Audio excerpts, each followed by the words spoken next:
Let's try it again. How's it going? Well, so glad you're here. This kind of says a lot about you, and I'm like, hey, I got this mad respect because you're here at church. We're talking about sex and intimacy tonight, and I think for many people it could be almost like a squirmish type of thing, like, oh, I wouldn't do it, or they would avoid it, and I think it says a lot about your marriage that you're here. So my hope is that you don't leave tonight without recognizing with the person you're here with or going home and recognizing this, but really giving credit where credit is due. Because if you're willing to sit here for a few hours and talk about something that's kind of awkward, that says a lot. So don't miss the opportunity to say, hey, thank you, that meant a lot. You feel me? Are we getting that? Okay, so here's what we're going to do tonight. I am Connor. This is my lovely bride, Bree. Go ahead, say hello. Hi. So here's how this is probably going to work. I am going to probably talk a little bit more, and I bring Bree along with me because in many ways she's like the secret sauce of our marriage that a lot of people have never met because they see me doing announcements or they see me in counseling or trainings, but I love to bring her because she speaks such a different language that I could miss if I'm not careful. And so I never want to miss that. And she's one of the wisest women I know. So she's here. And this is probably not her thing as much as it is mine. So I hope you know that. It's just, I appreciate that. I appreciate you being here. Thank you. I'm stoked to be here. So that's what you get when you marry a counselor. Like, hey, guess what we're doing Thursday night? We're going to have fun. Like, oh, really? What's that entail? Yeah, we're going to go do a class on sex. Like, what? Yeah, dead serious. It's going to be awesome. So here's what we're going to do tonight. I want to just introduce you to us, and then we're going to talk about sex and intimacy, and you're hearing from a counselor. So if you're hoping to get like some sort of exposition on biblical doctrine, there are some verses we're going to pull apart and look at, but you're also hearing from the heart of a counselor. And here's the thing that I want to offer to you is that a lot of my experience of what I do and the thing I can bring to this room is that I have for many years now sat across from couples and talked about really hard marital issues time and time again. And when you do that for years, you start to pick up on trends and things. And in that office, we talk about sex all the time. And I know it's kind of weird to say that, but I talk about all kinds of weird stuff because sometimes that's just a thing that in counseling, there's a lot of areas you go to with a counselor. And so I could bring some of that to you. I'm not going to open up any sort of confidential info or anything like that, but I do feel like there are a lot of things that I'd love even just to teach you and to share with you because they're things that I see successful couples do and also things that you see couples kind of crash and burn on. And it's so great to be in a spot that you are tonight is that we're being proactive. You made a choice to be here, right?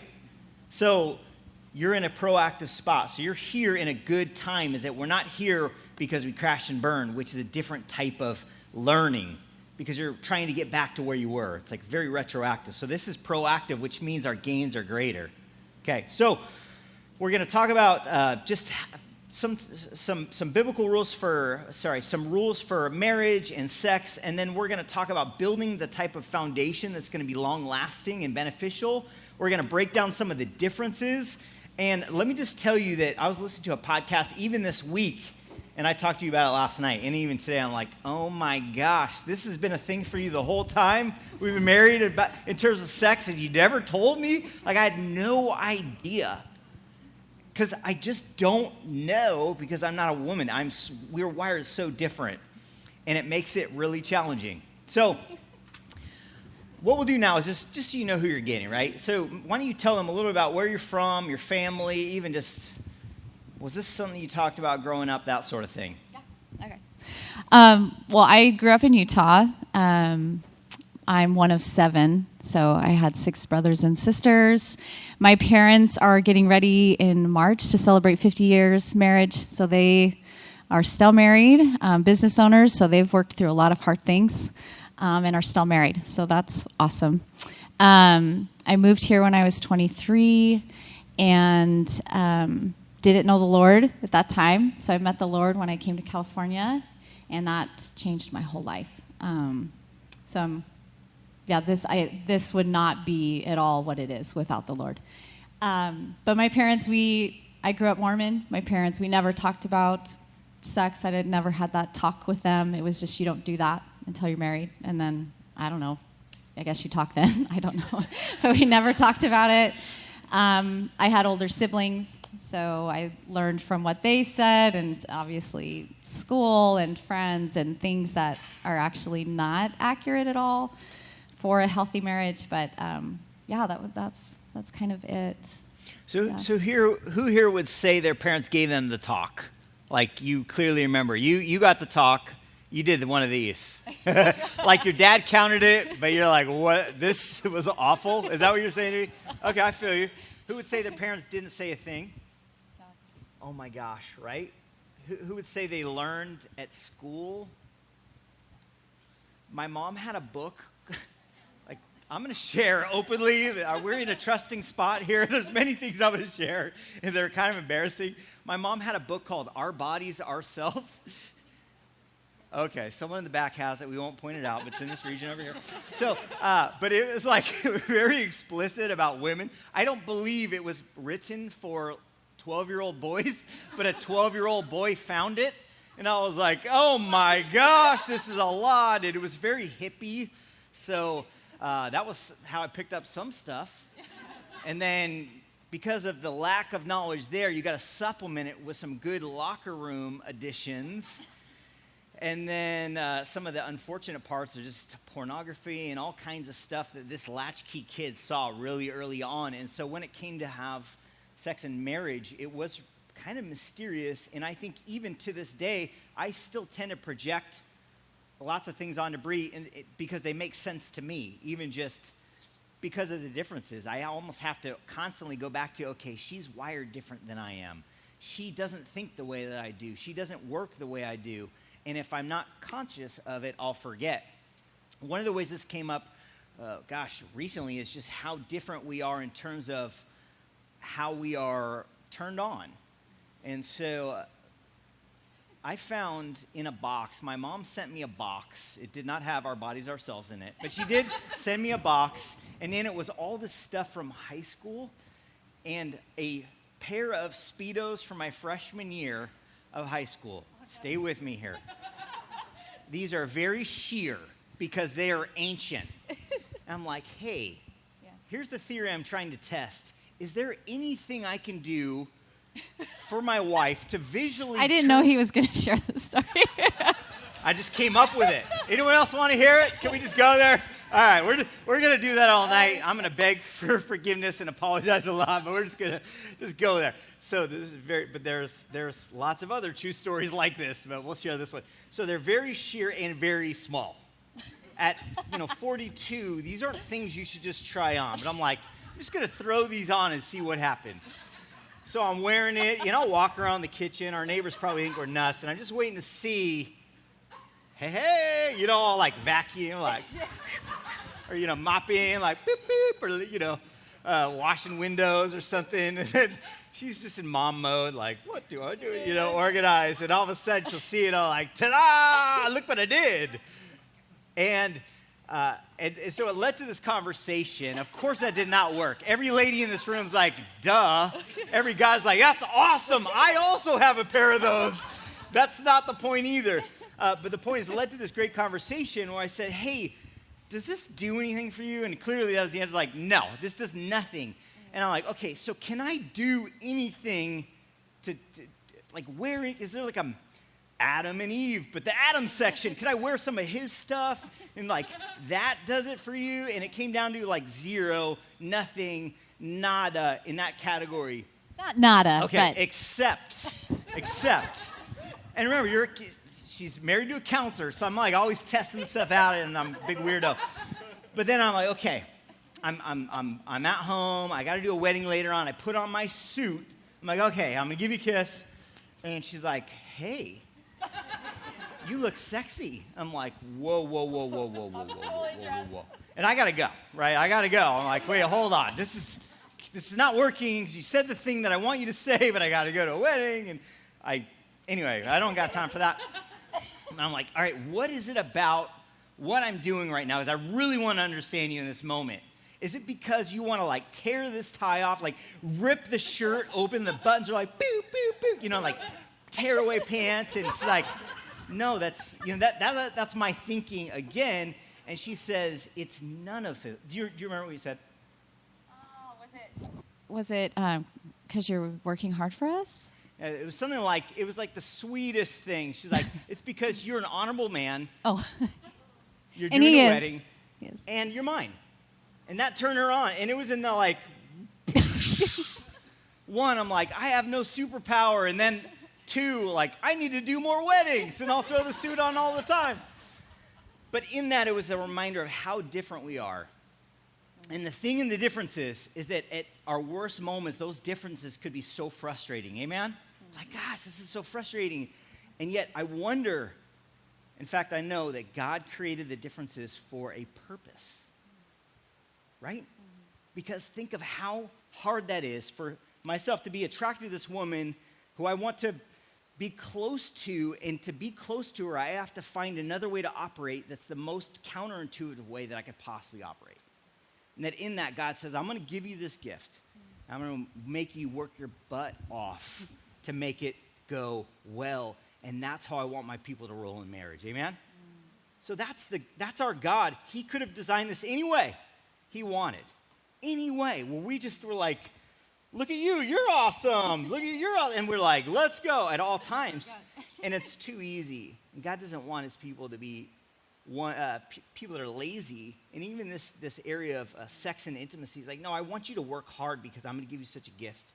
And nothing that we cherish, nothing that we get easily, or nothing that's given to us is anything that we cherish. And we always cherish the things we work the hardest for.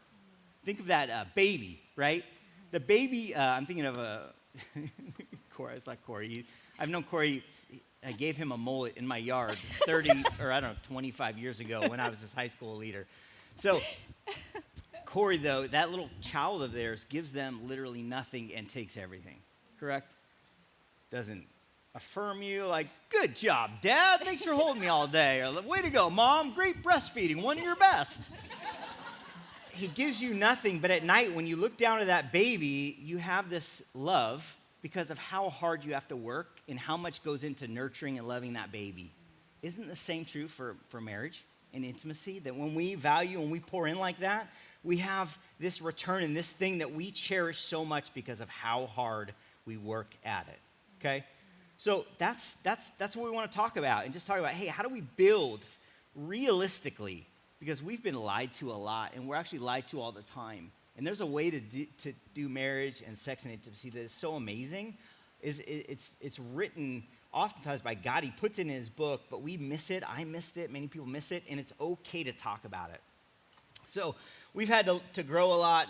We had, this thing never works for me ever. Oh, there it is. Okay, these are our little guys, just so you know a little bit more about us. This is Zion, age 11, he's turning 12 next month. This is Rowan, and they got that long hair that I just love. We hung out with Grandma, who has dementia, the other day, and she mentioned my two girls like 27 times. I'm like, oh my gosh. They don't care about our intimacy at all. In fact, that disgusts them to even have us kiss. So in our house, we have people who are anti-intimacy all the time. Mm-hmm.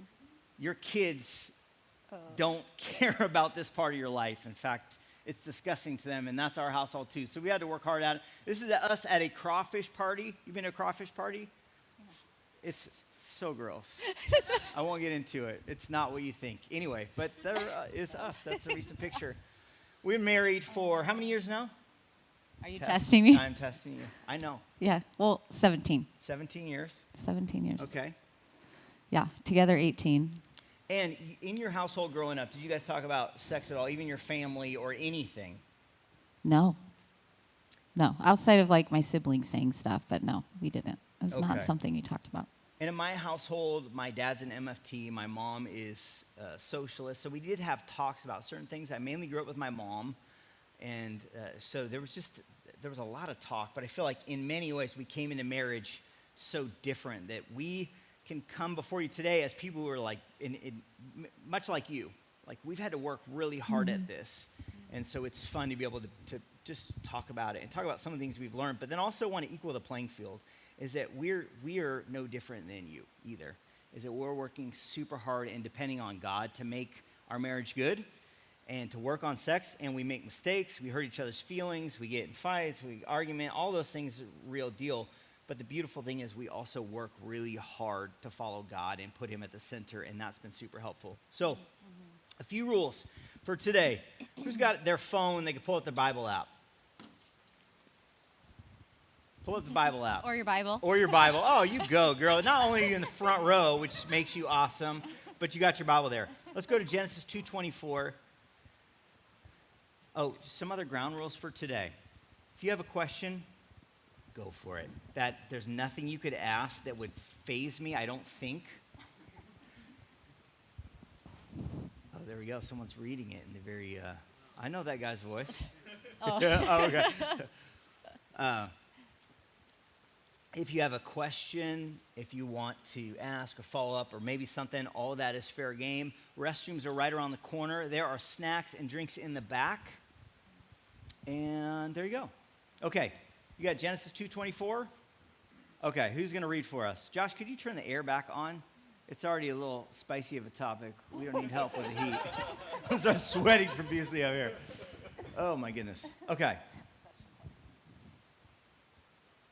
That is why a man leaves his father and mother and is united to his wife, and they became one flesh. Okay, we'll just stop there. So here gives us our ground rules that these are super important for marriage and for sex, okay? Oh, here we go. So the first is you must change. You must change. Therefore, a man will leave his mother and father, is going to be united to his wife, and he will become something else. Remember, these differences were for a really great reason, is that God wants his people to change, to be refined. We resist this all the time. So you guys would actually drive each other crazy if you were similar. It'd be cool, and then it would be so not cool. So rule one is, you need to change. Second is your marriage and sex life need ongoing maintenance. Andy Stanley had this great quote. He says, relationships are like a combustible engine. Nothing improves with neglect. So when you even think about the sacrifice you made to be here in childcare or your schedule or even your free night or your date night to be here, this is a great example of maintenance. But nothing improves with neglect. And the more something is maintained, the better it's maintained, the better it's going to be. Okay, next one. Your best work lies in you changing, your best work lies in changing you, not trying to change the other person.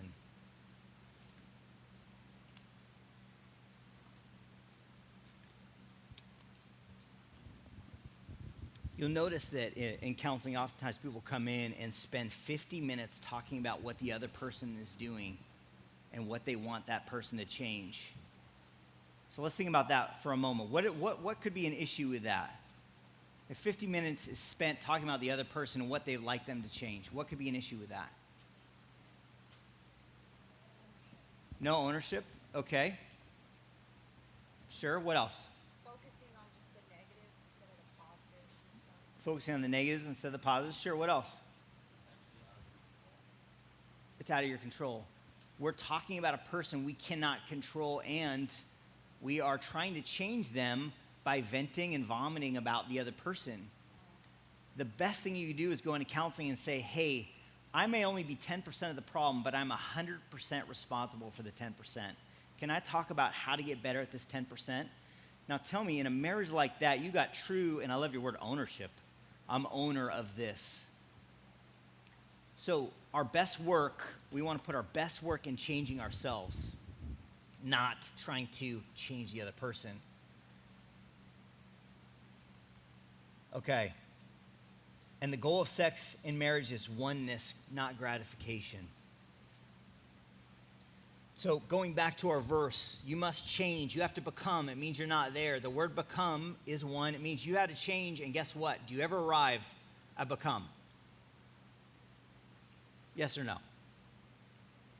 Do you arrive there? Become is an ongoing venture. That means that your pursuit is lifelong. And this, one of the saddest things is when people forget that. You ever seen a marriage, or even it could be in your own household, or maybe even in this room, where you stop trying and you feel you stop trying to adapt and become? It's just slowly dying. But then you also see a marriage, and even I'm sure you have a marriage in your own life, where you see them still trying to do that, and you go, oh my gosh, that is powerful to see. He's getting the door for her. She is still making lunch and putting a little note in there, like, wow, that is just impressive. It's two people who are constantly doing this thing of becoming united. And the two are going to become one flesh. Okay, so here's a question for all of you. I don't know if it's on PowerPoint or not.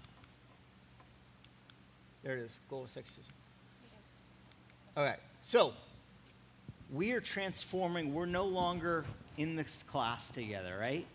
You now picture yourself in a lab coat, okay? You're not doing it. Picture yourself in a lab coat. There you go. Okay. You got a pocket protector on. It's filled with pens. You have a clipboard. We are transforming into a panel of experts right now. Are you there? No, there's not confidence. Corey's not buying it there. Are you ready? You're an expert. We're all analyzing. Here comes our couple. We're experts. We're getting paid to do this job.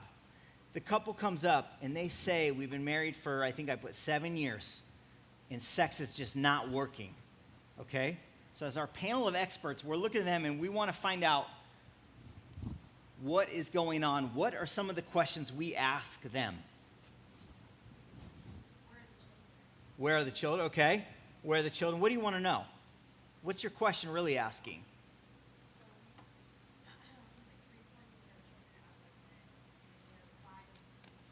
Okay. What's the dynamic with the kids? Okay. What else? How's our communication? Great one. What else? Come on, experts. What else do we want to know? Sex is not... Did they have sex before marriage? Okay. What else? Who does more chores? Yes. What else do you want to know? Love languages. What else? Do you have a what? Date night. Date night. Yeah, romance. Great. Romance. Absolutely. What else? Are you prioritizing yourself for them? Yeah. Are you being selfish? Are you really pouring into them? Absolutely. Are they feeling that? For sure. What else? Time together. Time together. Absolutely. Notice that the present... Say again? Childhood trauma, of course. And let me just say real quick on that note, there could be some... this class is intended to talk about healthy sex and healthy marriage. There are many things that probably should be talked about and can be talked about that may not apply today or could be off based on that very thing. And so I want to say that as this is, we're not able to hit every single topic tonight or even talk from every single angle. And so if that is you, I just pray for your grace in here, that you would just give us a little more grace, and that I would love to be able to speak even on that very thing. I'd probably want to devote a much longer class to talk about that or other things, or even domestic violence or sexual abuse, whatever it is. But side note, talk about that. Let's go back to us as panelists or analysts. What's one more thing we want to know? What's your relationship with God? What's your relationship like with God? Okay, notice the presenting problem was what? Sex. What did all our questions have to do with? Not sex. The deeper levels underneath. Here's what we all know. Here's what you knew, is that it's never just about sex, right? And so we don't want to focus on sex, including tonight. We could just focus on that and get zero headway. No headway at all. It's always about the deeper levels and layers, and our ability to go there and understand them and build those levels and layers will directly affect sex. But just focusing on sex does nothing. It's kind of meaningless unless everything else has been built amazingly well, and then we could have all this great energy and time talking about sex. But we don't want to talk about one and miss all the other, because we're talking about foundation, building the right foundation. So real quick, I have some pictures here. Oh, here, principle 1. By the way, PowerPoint throws me off. I do this for you. I cannot do PowerPoint this. I am a man. I'm like, focused on you. This is my compartment. This is so hard to do. But are you all with me? It's going to throw me off all night. I'm going to do that the whole time. I have no PowerPoint trust. I'm like, are you there? You are. Okay. Principle 1, great sex doesn't focus on sex. It focuses on foundation.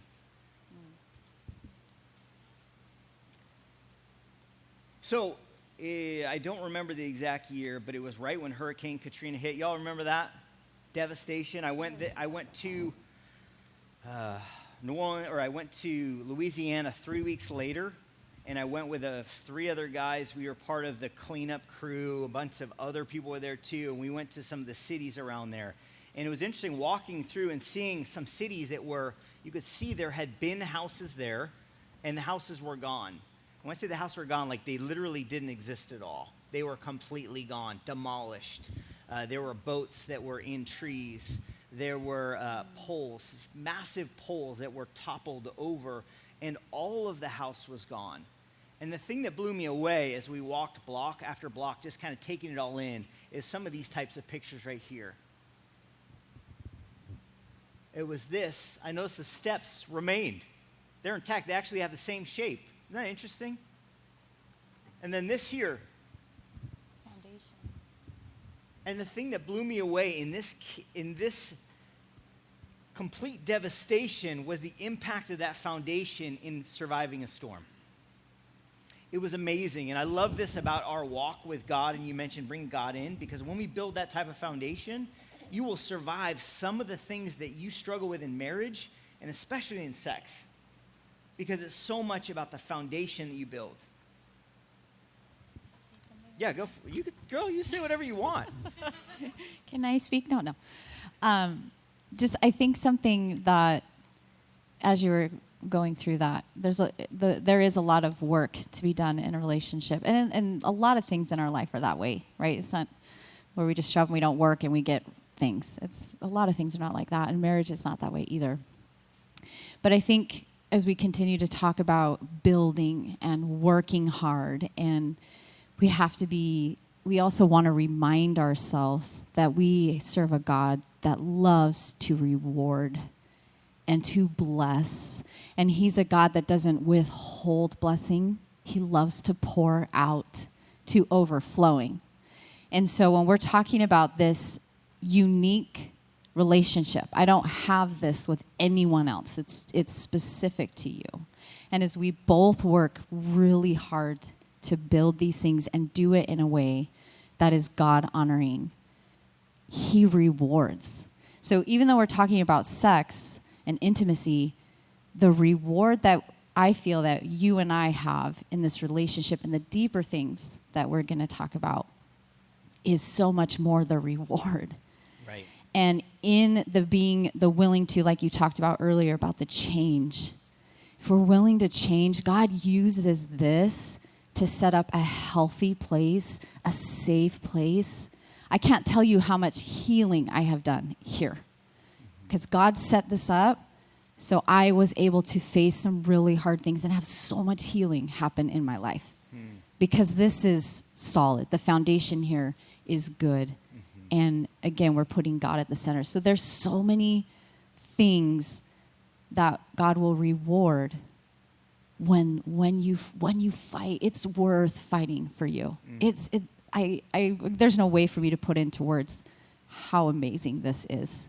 And it's because God has done an amazing thing in this design that he has created to happen only right here. So as we continue going forward and talking about building and working and just to speak hope into it, remember that God doesn't overlook that, and he just wants to bless it, and he wants to reward, and he wants to use your marriage as a testament to his amazing power, a living testament to others of look what God can do in someone's life.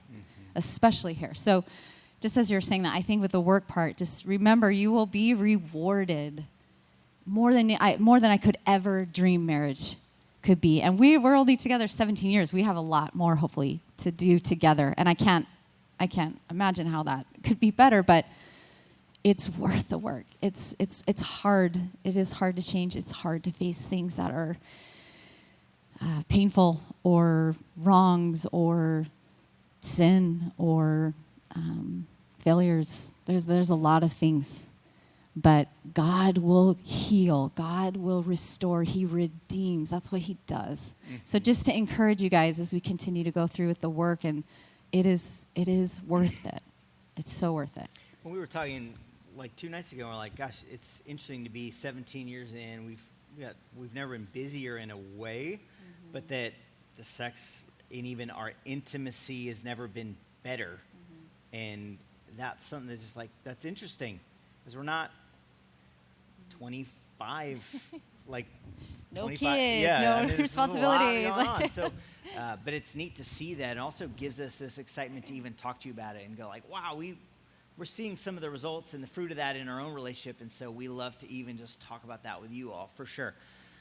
So, and you see why I love bringing Bree in here? She's so sweet. She's like the voice of the Holy Spirit in here. I'm like going into it and bring all that. That was awesome. So here's a picture. Just think of solid foundation, even building, how we build. This gives us the most basic picture, but this is the type of picture we're talking about that speaks to solid foundation, the right building, the right shape to withstand time. Everyone know what this is? Great Pyramid. This thing is 4,500 years old. One of the oldest, and it would say one of the most, like the greatest achievements, one of the most mysterious things. I watched all kinds of stuff on this. They still don't know exactly how this is built. And we know how it was built, but we don't know exactly how it was built. So some of the dimensions, 481 feet tall, 755 feet long, 2.3 million blocks of limestone and granite, weighs 6.5 million tons. Average rocks are 2.5 million tons. 2.5 tons. This thing is massive, but this speaks to the type of foundation we want to pour. I love this thing is 4,500 years old. We actually see the original shape. This is what it looked like. But it's the same thing. It's not like you have to consult a book or a rendering, a drawing to go, what did that look like? What am I looking at now? This is the shape of it. It's still standing today, and it's this powerful picture of when we build the right way, the foundation, pour the cement, and we really pour in the right way, the thing is going to be standing. The other thing I'll show in this picture here is this thing still takes maintenance. It gets maintained all the time. You notice the bigger structure, the taller one with the bigger base is doing a little bit better, and this smaller one's got all this jacked up thing on the face there. It's kind of interesting. But this is what we're talking about today, is how do we build the right foundation? So let's talk about that. The most principle, let's see here. So we talk about principle 1, focus on foundation.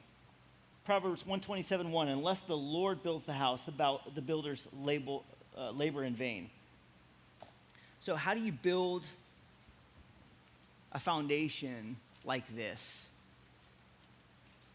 And one of the things that's so essential you can't get around, and I'm going to just use the word trust, because it has to do with many other words.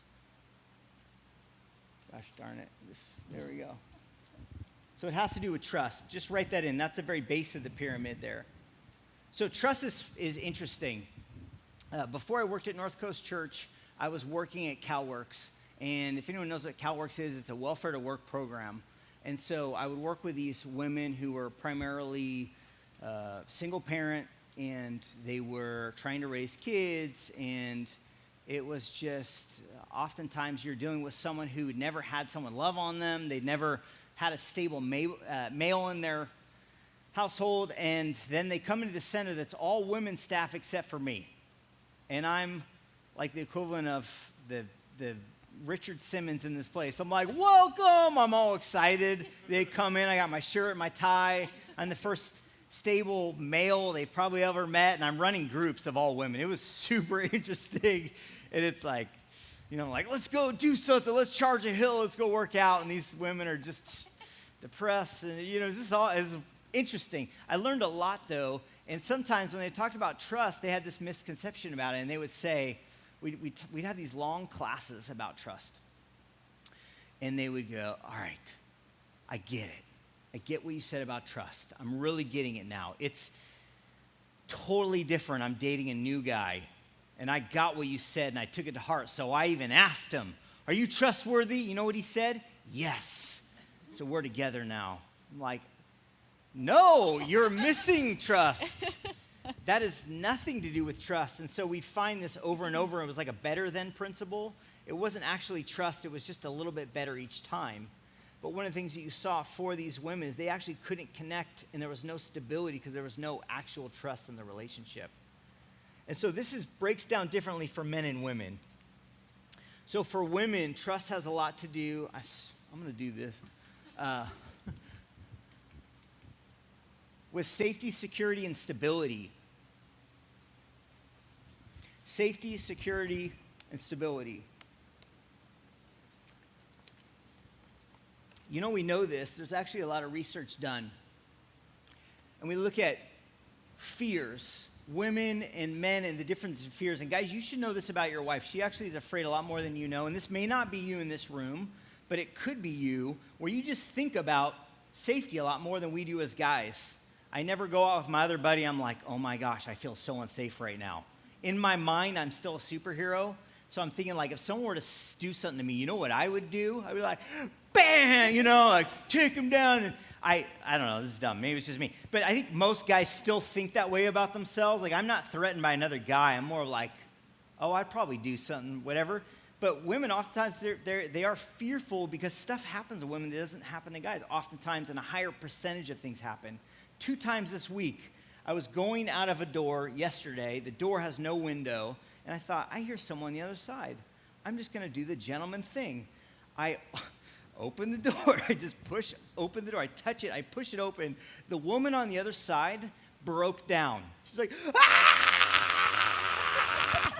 And it's like, she didn't see me. I just opened the door. She was like dropping her stuff. And it was almost like I had tased her. And then I didn't know what to say because I was thinking I was doing a nice thing that then made her lose her mind and poop her pants a little bit. And the thing is, it's so true, is like, this is a reminder, like, there's a level of fear even beyond this campus that she just feels sometimes. And so for lots of women, there's a reason of they especially need to feel safe. Even the percentage of women who have been harassed or have had someone touch them or been bullied or whatever, it's at least double guys in almost every category.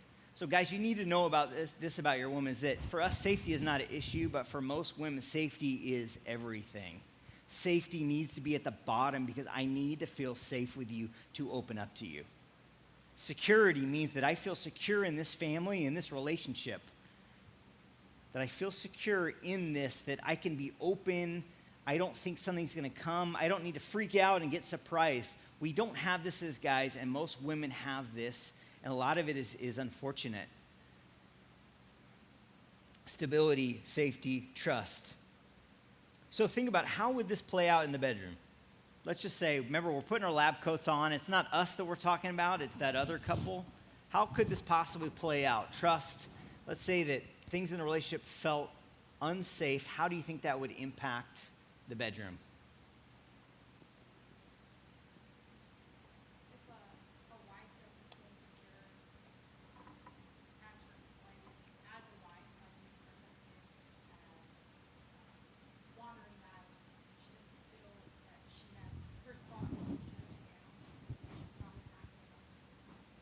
Okay. Now, can we just let that sit in for a moment? Ladies in this room, is this an accurate statement? Did you hear what she said? That if she feels that he's wandering eyes, or let's just say he checked out porn, that if she feels unsafe in that it will probably shut down her desire to want to be open, that safety is no longer there. Can we all just agree, like, that is a real thing? So for guys, we don't have necessarily the same thing where we can often compartmentalize issues of things being unsafe, and we could still be in the bedroom, and it doesn't really even matter what's outside of the bedroom. There could be bombs going off, and it doesn't matter. I can hear my kids' footsteps, and we could be like having sex. I'm not bummed. I'm only bummed because I know her. I'm like, here we go. Like, it's all shutting down. So I'm like, get out of here. What are you doing? Like, no, it's nothing. Just, like, so, but it really, I don't have any You know, it doesn't shut down. For me, as guys, we can completely compartmentalize areas of our life, even safety. In fact, guys thrive in unsafe situations. Think about every fail video you watch online. Women sometimes are in this fail video. You know why? Because they tripped. That's it. Every other video is a guy doing something dumb with another guy. Is this not, I mean, come on. Am I preaching preaching the truth? It's all guys doing something stupid with another guy or a group of guys. Usually involves alcohol. He's dressed, who knows what he's wearing. They're running, jumping things. There's whole Instagram accounts just for people hitting each other in the balls. Women don't do anything like this. This is completely male behavior of recklessness, aggression, and we thrive, we love it, we feed on it. We as guys joke around because we don't have any issues like that, and they would never make it in the bedroom because we could shut that off completely and just be in the bedroom, not care what's going on outside. Women do not have this type of issue. Is this true? Am I speaking true? Teach me right now. No, well, it's funny that you talk about the footsteps because I was thinking, gosh, there's other things. Sometimes I'm like, the lights are too bright. It's too bright in here. Can we turn a fan on? It's too quiet. And those are things that affect me to be able to be close and intimate. And it's sad, but it's true. I'm like, and now I'm cold. So now we need another blanket. And now I don't need the blankets. Now it's too hot. It is not. And we've talked about this too recently, getting ready for this class, is that I could have like a crazy day with the kids, and we'll start texting in the morning like, I can't wait to see you, and we're like doing this whole thing. Then he gets home and it's like, I can't, I'm done. I've had this like whole day with the kids, and I've been, and I failed here, and I can't switch that. Sometimes I can, but it's hard. It's hard to switch out of that. Every guy in this room knows when you think that's going to happen, you go in the house, you know the temperature of the room. Like very quick, you go in that door and you're like, it's not happening. Really? And then I'm all mad at the kids. Like, do you realize what this means, you little jerks? You're like, of course they don't mean any of it. But in my mind, I'm like, how dare you? Yeah. Just shut this whole operation down. Yeah. Like, I'll pay you. How much money? I'll have you on retainer. It is Wednesday. You know what Wednesday is? Yes, Dad, it's Intimacy Day. How do we behave on Intimacy Day? Very good, Dad. What do we do? Anything Mom wants, Dad. But really, guys don't have this issue. Women do. Remember the differences. This is so key of just knowing this is going to happen. Guys, we don't have that sort of issue. Women do. Yeah. And oftentimes, if it ain't safe outside of the bedroom, it is not safe inside the bedroom. Well, and I think it's important that the differences are so different, but not one is right and one is wrong. I think it's important to know that too. So to expect something like, how could you think we're going to have sex when I had this happen or this and this? But we're very different.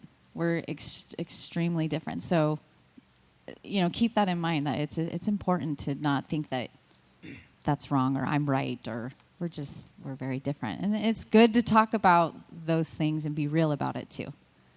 Up front is better. Absolutely. Yeah. So one of the things that is amazing about God's design for women is how you can, like choosing my words. I think is really good, but I had like a husband moment. I'm like, I think this is good. So how nurturing and how everything is integrated. It's a very complex system, and women can do many things really well at one time. So they can weave certain parts, every parts of the day is kind of woven together, and it's really cool. I see in our household just how Bree's like all of our calendar. She pushes everything forward. She knows what's going on the weekend, how that could impact us today, and what we need to set up. And just ways I can't do that real well. I try and do that, and I fake it. Bree's so great at doing all that. And so the hard part with that is that times, even in the morning, could impact the rest of the night. A thought, or even just the way that impacted, still integrated. She doesn't compartmentalize. She cannot turn that off. And so part of even just understanding is that safety and feeling secure outside, even in the day, even peace, really does impact the bedroom. And us as husbands, part of setting your wife up and even your night up is really trying to think about those things ahead of time.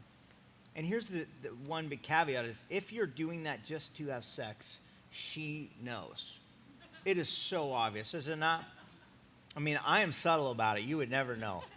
I'm like a ninja at this. But other guys probably blow this. Do you know? Do you really, be honest? I do know. What do I do? I've never asked you this question. What do I do where you think I want to have sex and I'm like trying to go through my steps early on? Like, what do I do? What are my giveaways? Oh, gosh, I don't know. Like, there's so many. No, I think I think I know more when you're like, oh, I guess we're not. Like, those are very obvious where it's like. I guess we're what? We're not. We're not? Yeah, because it'll be like, and you do this very well, not just to have sex. These are just things that you do all the time. But like, he'll help put the kids down, or he'll help. He does laundry. He does a lot of things to help me. Good. And so I feel very cared for often. But like, if he does things and then they don't work, then it's almost like Go on, you can say this. This is so like true. a pouting, like someone pouting. Is that bad? So here's a real He'll just be example. like distant and then just kind of like, I go, no, it's cool, whatever, night. Yeah. See ya. Yeah, and Like I that know, kind of then thing. I know. Like, yeah, good, yeah, whatever. No, it's great. Yeah. It's great. Here's what happens. Like, night's going great. And I'm like, oh, yeah, this is going to be awesome in my mind. We have this huge California king. This thing is awesome. Big bed, We're not dealing with little kids anymore, so the bed is actually our bed. The room is actually our room. Putting out, I'm like, oh, yeah. So we're going to bed, and the tell, because everyone's like a tell. You could read each other so well that you know exactly what they're thinking. And the tell is more of a sound. Here's the sound. This is so disgusting. Bear with me. It's the sound of the night guard thing going in. We both wear these very sexy, like, night guards, so you're like, and when that thing goes on, it's almost like she put, like, a metal chastity belt on there.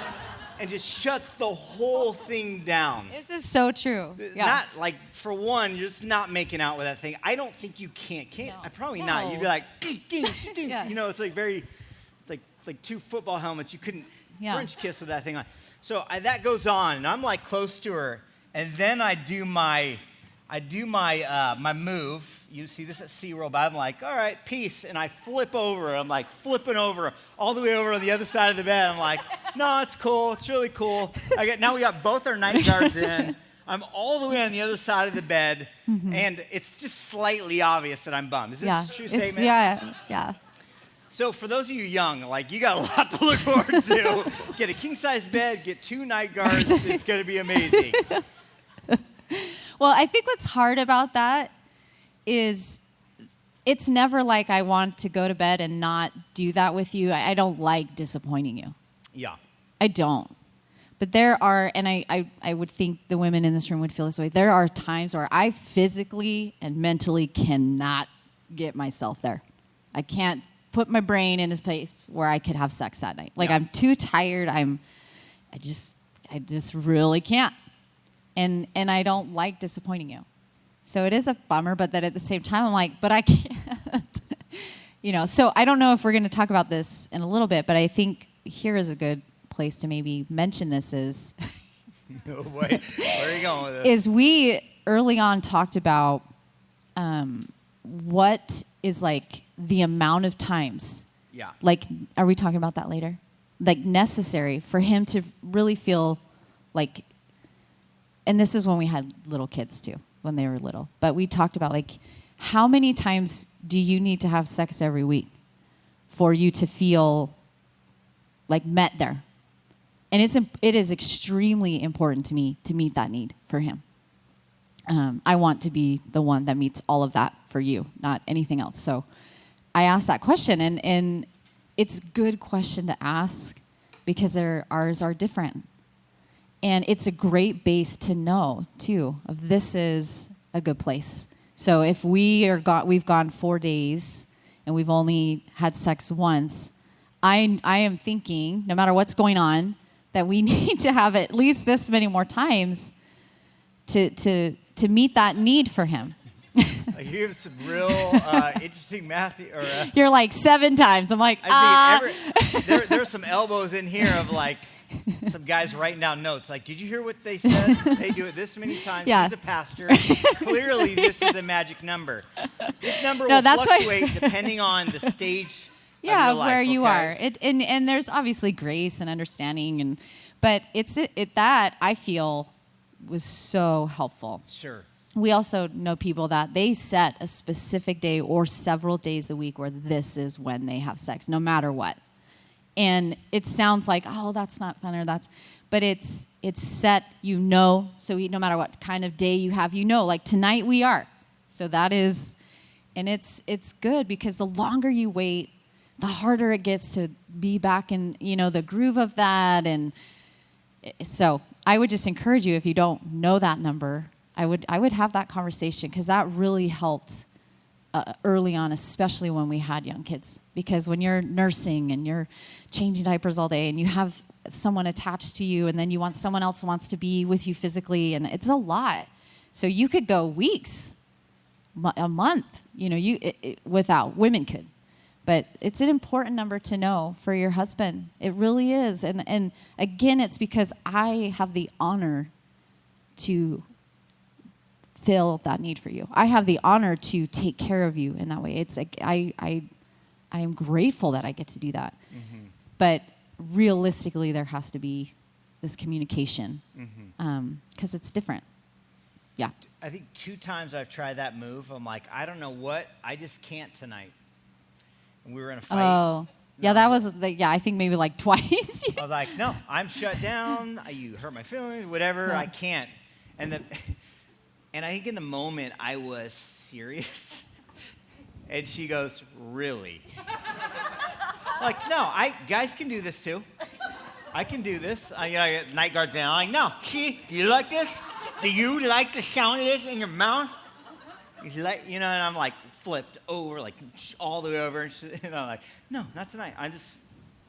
I'm shut down. You're like, really? Really? And I'm like, and then you made some sort of move. And I'm like, you won me over, fine. This is for you, not me tonight. This is for you in our marriage, that I can fulfill this for you. So I did a little judo there. So anyway, one of the things to know about guys, even just that if we have to err on one side of this, if you think about it, if you try and force this issue, like I want you to have sex and you don't feel safe, because you think about how that works. What a woman has to do, even mentally, to try and have two opposing things working together. That I don't feel safe and now I feel pressured. And what does she start associating with sex? Negativity, feeling unsafe. And so you don't want that in your bedroom, this feeling. So if you start forcing that, and if we have to err on one side or the other, like, no, I really work to help you feel safe and stable, and we build on trust. And you know that most women, when they were dating you guys, they were looking, is he trustworthy? Because that means everything to me. And if I could trust you, I can give myself to you. I can give my life to you. I could be with you. It's at the very core of their being, what you need. And so that's why it's so important. They did a study. It was 3 psychologists in Virginia, and they wanted to study the fear response and see what the effect of a husband would do with a wife when she was facing fear. So they had this wife hooked up to an MRI machine. There was a few different variables. One of those is they were going to introduce, in all of the variables, they were going to introduce a shock to this woman that was hooked up to this machine. They're going to measure what happens. But in the first measurable there, or the first variable, she was holding the hand of her husband. In the second type of variable there, she was holding the hand of the experimenter that she didn't know. And the third experiment, or the variable there, there was no one there to comfort her. So she's being measured. She's got the shock. They're going to introduce it, see what happens to her brain. And what they found is the ladies that would say, I'm in a happy marriage, when they were holding their husband's hand, there was almost no fear when they were introduced to that shock. And the women that didn't have that sort of relationship in their marriage, that it was just kind of shaky, they would respond and report more fear. And then the women that were holding the hands of the guy they hardly even knew, there was a lot more fear. and it just kept going up and up and up. And the thing that was so amazing for you guys to know is that you have this incredible ability to help her with fear, to help her feel safe. And especially when your marriage is intact, when your relationship is intact, that she feels safe with you. And that is a healing thing for that fear. Isn't that amazing? It's incredible.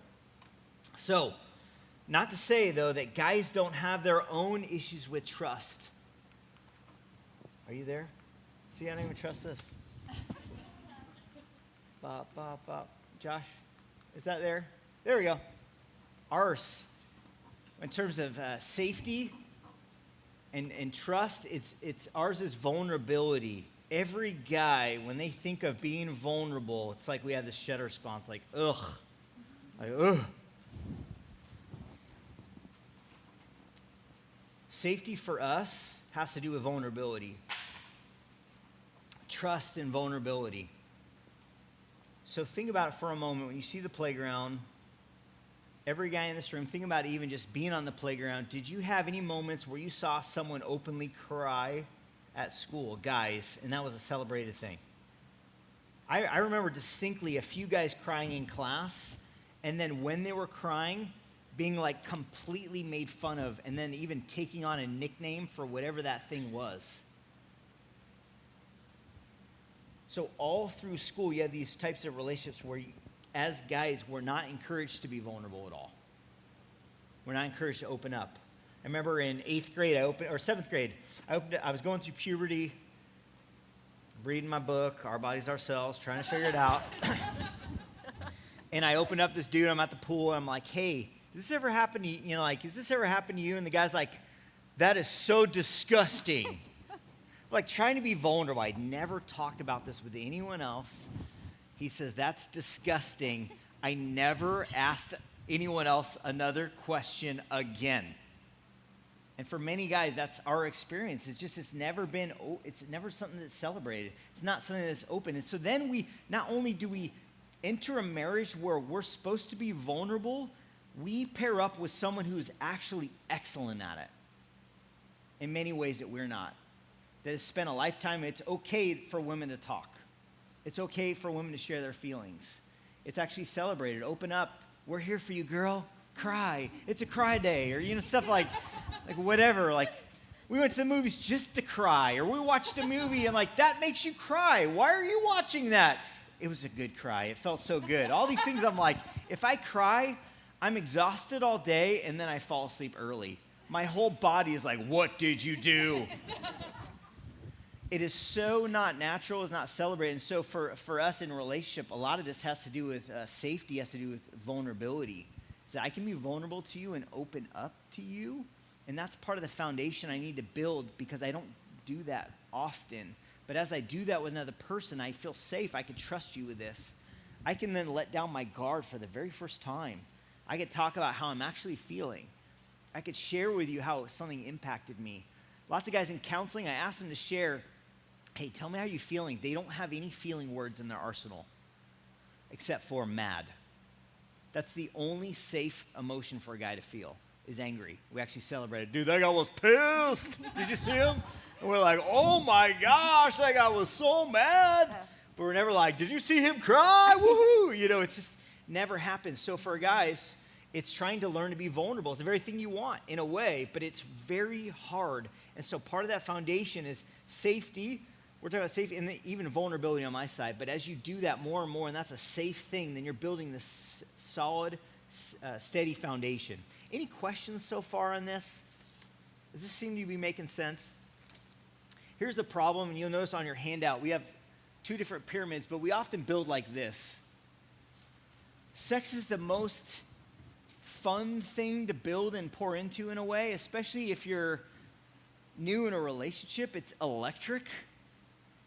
If you think about even painting your house, if anyone have termite damage on their house and you just paint it, it just kind of looks nice.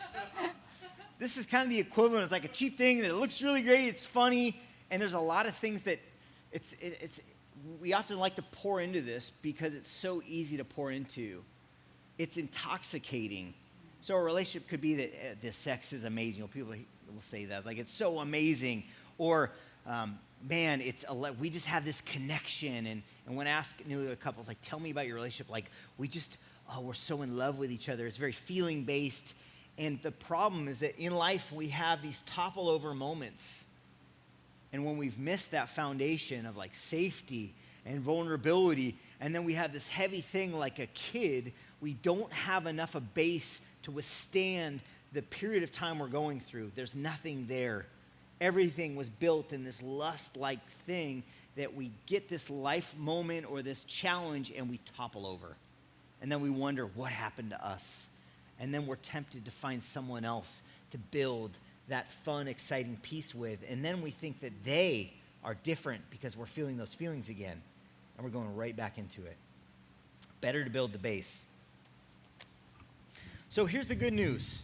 In this room, and even myself at times, I can feel like, man, I blew trust, right? You don't trust me the same, or I did something stupid or something that's regrettable. And the cool thing is that we've actually studied trust and how it's built. And when we know something and when it's research, it gives us great solid data and things to move towards because we know that when we measure successful couples, this is what trust is built off. So you ready for these things? Okay, so trust, and when they studied, trust was built in small amounts. So the researchers, and I refer to these guys all the time, John and Judy Gottman. Anyone heard of the Gottmans? Okay.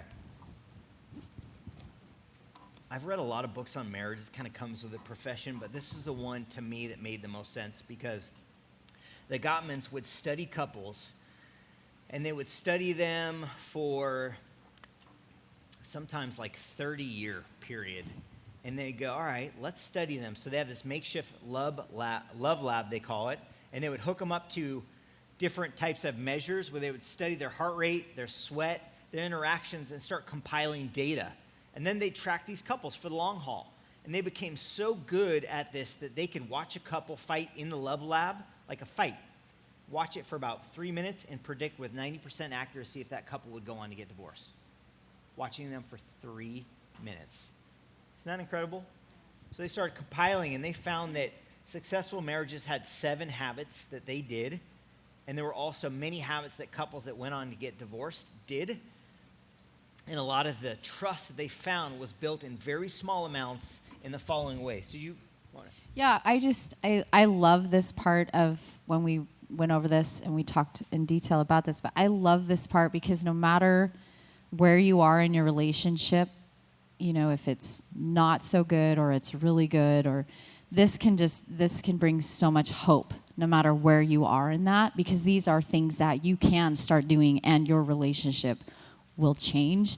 And the enemy and culture and all these other things will try to tell you that, no, this won't change. This can't get better. God can't move here. Your spouse is this, so that's why.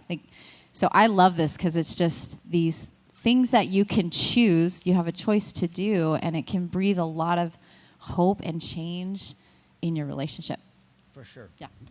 Yeah, and it's hopeful. We don't want anyone to come to this class and like, I've blown it. We have a God who is a redeemer.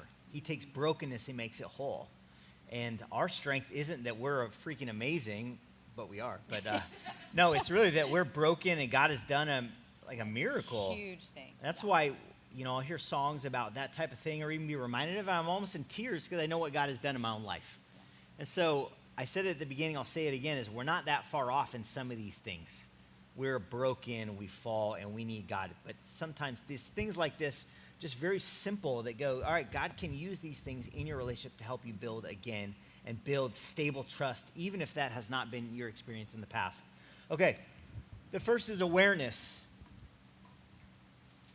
Awareness. So this is beautiful in a relationship.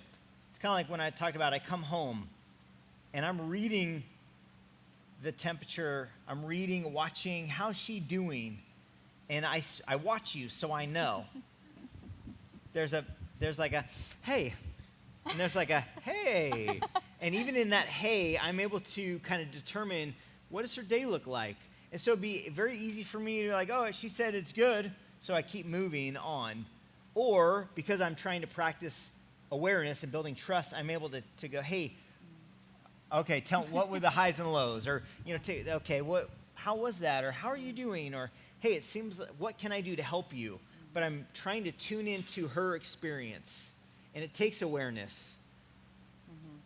And so in doing that, the person then feels like, man, this is a person who wants to help me.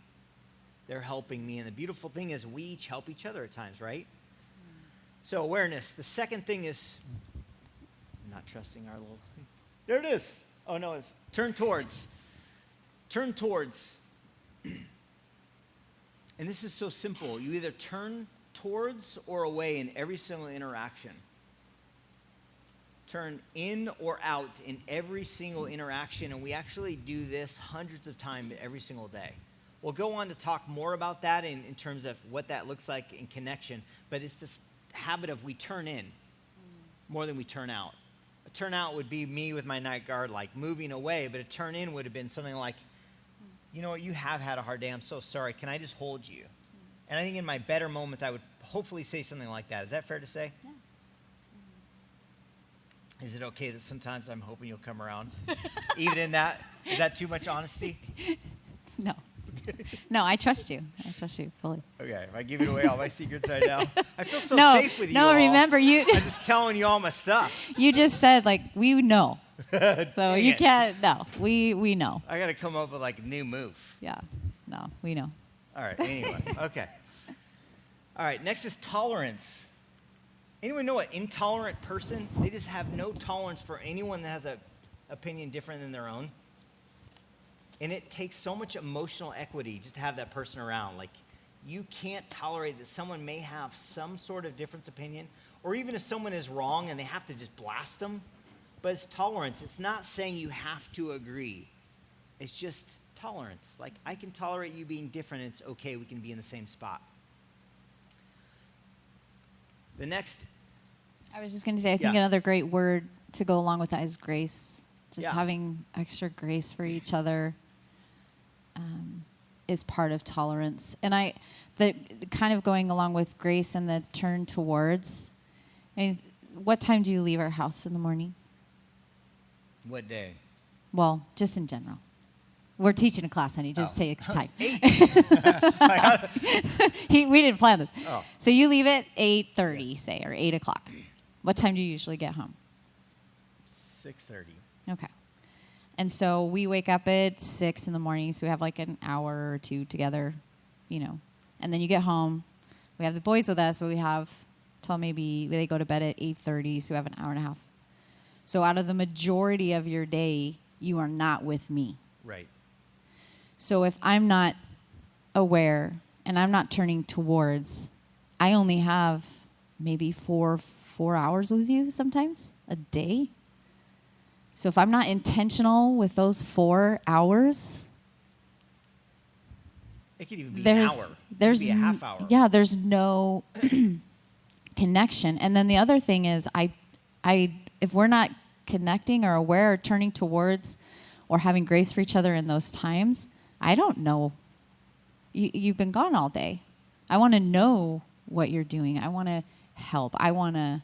So that's just something important to think about too. If you're both working, and then, break it down. Like, how many hours do you really have together a week? Honestly, and how intentional are you with that time? So I use this example we're talking about because I'm visual. I'm a visual learner, so the visual is helpful. But we had a morning, and I know we talk about our boys, and our boys are incredible. We have some amazing children. But so we're all kind of in the kitchen doing stuff in the morning. And several times, even in that 10 minutes of busy morning, getting your lunch, getting the boys breakfast, we had several turn-ins where I just came behind you and I kissed you, or you came over and you handed something to me. That was only a 10-minute span of our morning, but there was so much connection in that time. So it's not that you need more time or you need that vacation or the kids just need, it's not that. It's being so intentional with the time that you do have in little ways like that. And building those little things over time is powerful. Absolutely. in the connection For sure. part, not where it's like, okay, now we do have a date night. What should we do? Or we never connect, and now this is, you have the choice to be doing these things consistently. Right. when you are together, no matter how much time, no matter if the kids are around. It's kind of a choice Right. too. So For sure. Next one is, do you want to just say what it is? you want to just trigger it from the back? This thing is- Understanding. It's There you go. understanding. Okay, next one is came up. understanding. It There came is. up. Okay, you mind running with it? This thing is not my buddy. All right, understanding. Understanding is really, so powerful. Is really, we often try and we want to seek to be understood more than understand the other person. Like, I want you to understand me, but it's powerful when you could stop and try and go, like, hey, I really want to understand do you mean this? Even asking that question, do you mean this? But show the person that you're trying to understand them. A lot of our distress in life is because we don't feel understood. Most marriage problems are that people don't feel understood. I just feel like you don't understand me. You don't care. You don't try to understand me. So I feel this tension in me. I'm incongruent. When I feel understood, that brings healing to me. And so remember, these are all these small building blocks that are studied that move towards trust. And understanding is a huge one. The next one is non-defensive. And defensiveness actually is somewhat sinful in a way because we're withholding the very thing that brings healing. And it's powerful when you have enough. I'm just going to leave it there. You have enough where even though you don't feel like you did anything wrong or maybe the other person hurt you, but you could come alongside them and help them even if in that moment they're not being very kind. But oftentimes we start defending ourselves and then we have two people that have lost their minds. And now we're just going back and forth. Oh yeah? Well, you have that issue with me? Well, guess what? How I feel about this. And what fruit comes out of that?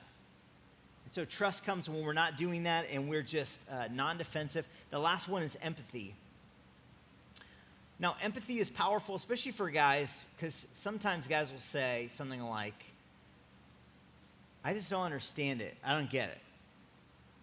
And we'll leave it there so we don't try and get it. And this isn't all guys, but this is some, where empathy says that I stop responding to you just if I get it. That's actually sympathy. Like, I feel what you're feeling, so I send you this sympathy card. But empathy is more powerful in that I leave what my perspective is and I try and find out what yours is, and then I meet you there. And it doesn't matter if we differ, because it's not about seeing eye to eye. It's about me trying to understand what is like in your experience. And when I do that, I'm actually the most effective I could be in marriage, is I'm really trying to show you understanding and how you're feeling. And so many times when you do that and you really understand the other person's perspective, your response to them completely changes, does it not? Okay, so here's just a verse I want to add to that. Oh, am I running this now? Now it's working. Okay, the prudent see danger and take refuge, but the simple keep going and pay the penalty. And so our best work is being proactive. Whoa. Our best work is being proactive. Dang, this is not good. Here, let's use that mic. Okay. This is a cluster. I'm going to turn this off.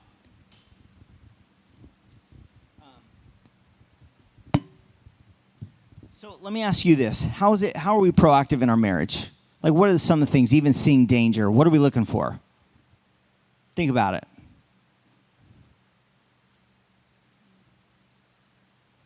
Say it again. What are we looking for to see danger when you're trying to protect? What is it you're looking for? I heard someone say something over here. What are you looking for? How about over here?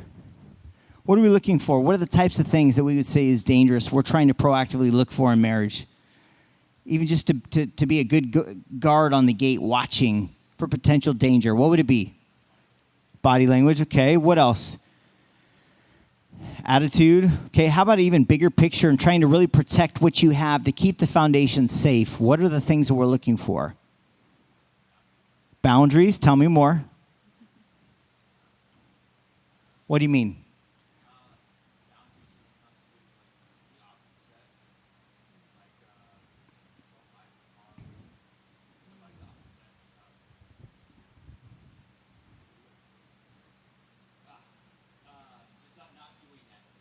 For sure. Yeah. it's much harder to try and repair than it is to be proactive. So when you're doing like, hey, I know this isn't a thing now, but I just want to make sure it's a thing. Let's talk about it. What about social media? I can't tell you how many times this has been a slippery slope for people. People don't go out looking for affairs. What they do is they get overconfident. They slip in a moment of or kind of losing their moment of weakness of like, hey, I'm not getting this over here. I'm not feeling like you're into me. I'm wanting to connect with someone. And the thing that person in social media has is they don't share a kid with you. They don't do your laundry. They are a fantasy person. And so we are then investing in that top layer of the upside down pyramid because you don't have to worry about all the boring sometimes or things that could feel boring at the bottom of the foundation. And so the prudent are looking for those things to go, hey, what are the things that could mess us up? Hey, how are you doing? Even if you've had a kid recently and it's been a while since you guys have had sex, and going, hey, how are you doing? I know this has been hard for you. Let's talk about it. What can we do? Or, hey, I've been injured. I can't do what I used to do, or even I don't feel the same way. Can we talk about it?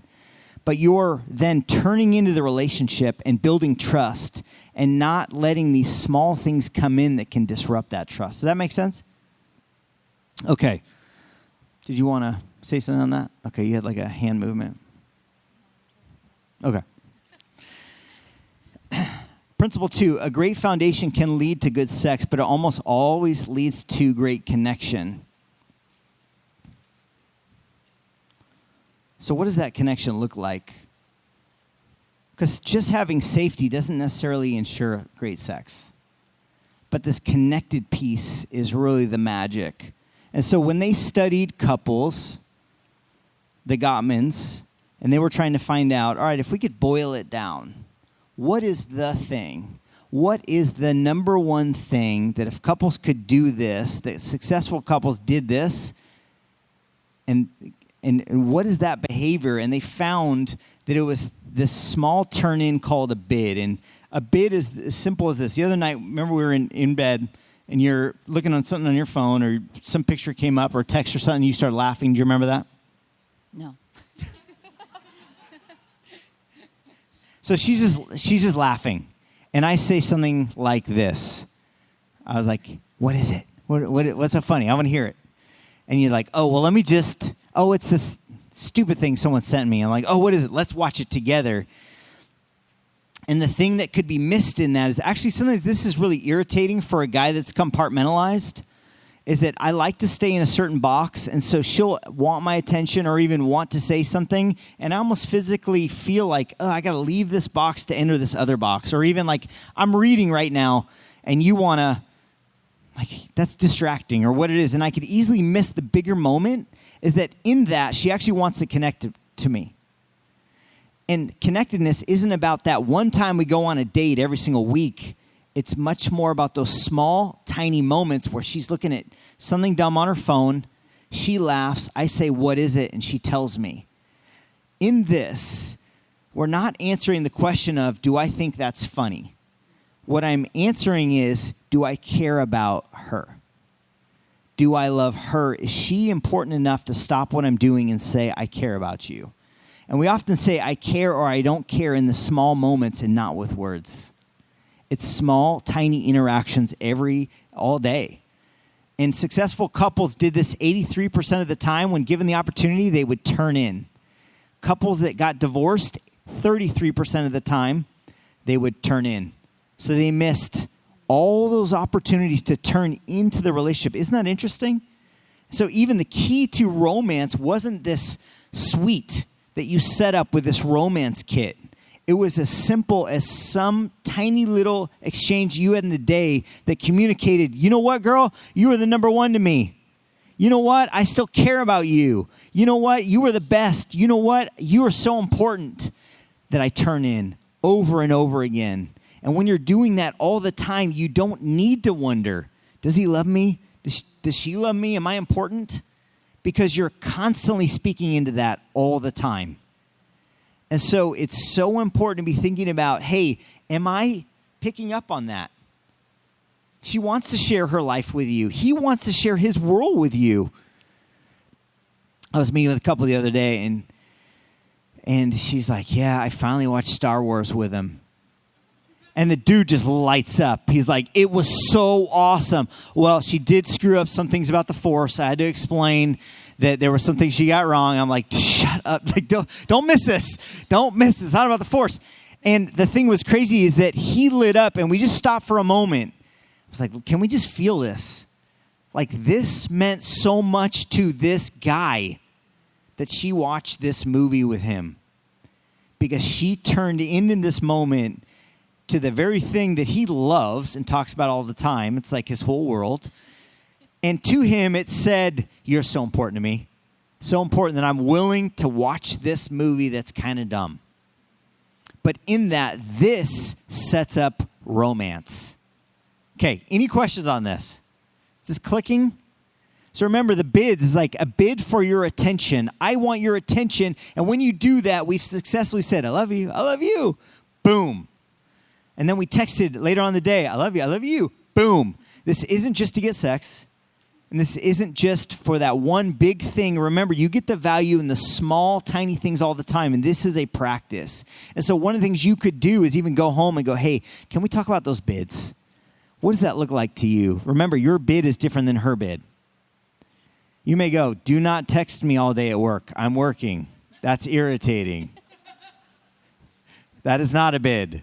That is the opposite of a bid. Or you may go, this is what I want you to do, or whatever it is. But remember, these types of things are how we set up romance all the time.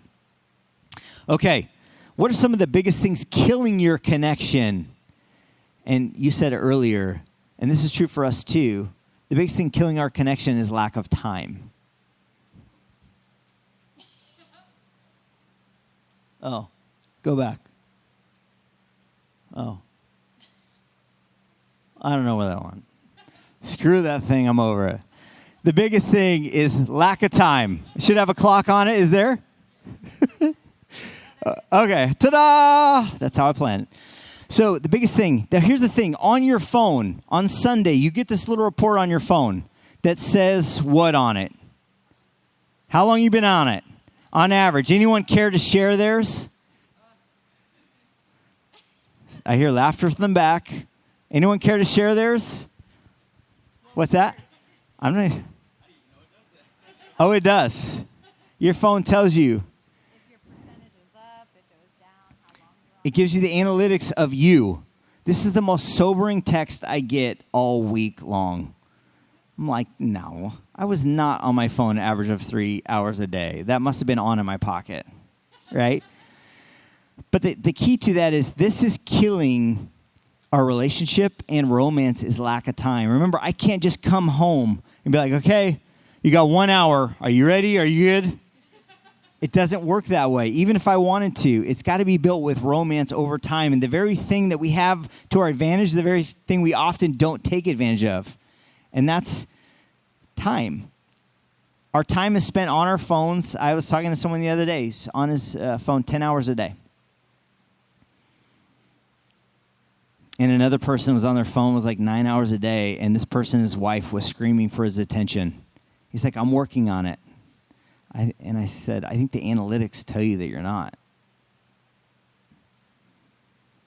Time isn't something we lack. It's that oftentimes we get lost in things that seem more important. But if you give your relationship time, if you pour into it, if you maximize your time, then romance and all those things will be so much better. There's a quote I want to share. It's from a book called Red Hot Monogamy. It says, time or lack thereof it is the biggest enemy of intimacy. Half of all Americans say they're too busy, and 2/3 say stress is negatively affecting their lives. In the book, The Gift of Sex, Cliff and Joyce Penner interviewed 1,000 people, and 75% said that lack of time was their greatest frustration with their sex life.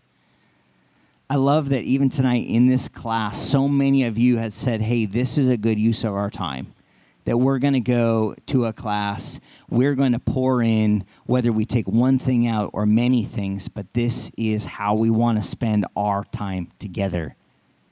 And when you have things like this, it's always a reminder of, no, we do prioritize our relationship. The sad thing is so many things are competing for your time, and the only people that really want you to focus on your relationship will be the two of you. But your job often wants to take your time. Your boss wants more time. Your friends want more time. Your family want more of you. How come you're not at this event? How come you're not doing this? Your kids sure as heck don't want you to be together, do they not? And they tell you, they try and get in the middle of you. They may even be in your bed because they don't want to sleep in the other bed. But you are the only two that can maximize that time. But it takes so much work because we are busier than we've ever been before. So we have switched to homeschooling after COVID. So I homeschool our boys the last 2 years. Thank you. It has been such a blessing. Don't you love how God would take something and you'd be like, I would never, ever, ever do that. I would never. And there has been so much blessing and reward from this that I would have never, ever dreamed of. So, but something that with COVID and the shutdown and being with my children a lot and taking on this new role and just different things, through reading the Bible and a lot of prayer and just a lot of calling out, like I can't do this. I'm not a teacher. I can't. And other things going on. God really, through the Spirit and through His Word, has just like shown me that He can do so much in one day. And I get caught up in the end of this week, or at least 2 days from now, or 5 years from now, or, they're going to be driving. And like, we think forward. I think forward. And it was almost like He was saying, but what about right now? My boys are getting older every day. They're going to be moving out of my house soon. I mean, they were like that size yesterday, and my baby's 10. God can do so much in one day. He can do so much in 10 minutes. Like, we just have to allow Him the space to move in that time. So again, if you're feeling like, I don't know where to start, I don't know how to change this, I don't know, think about today, right now, the drive home. There is so much that He can do in one day. I have seen it these last few years. And I'm grateful that He allowed me to see that, because I don't want to miss certain things. And because I'm not focused on the next thing, I can really fully focus on the thing right now. And so I just encourage you guys that He can do so much in one day. He's always working. Yeah. So let's do this. We got just a little bit more. Are we okay? Do you need to do a little stretch? You need a little... For some of you fell asleep about an hour ago, but you're still here, and God bless America, and God bless you. You're awesome. But just feel free to grab a drink if you need to. But we're going to finish, because we're building a foundation, right? At the very base is trust.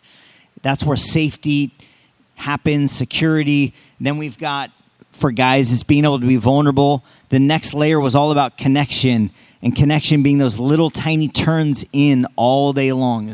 Those are really what romance is all about.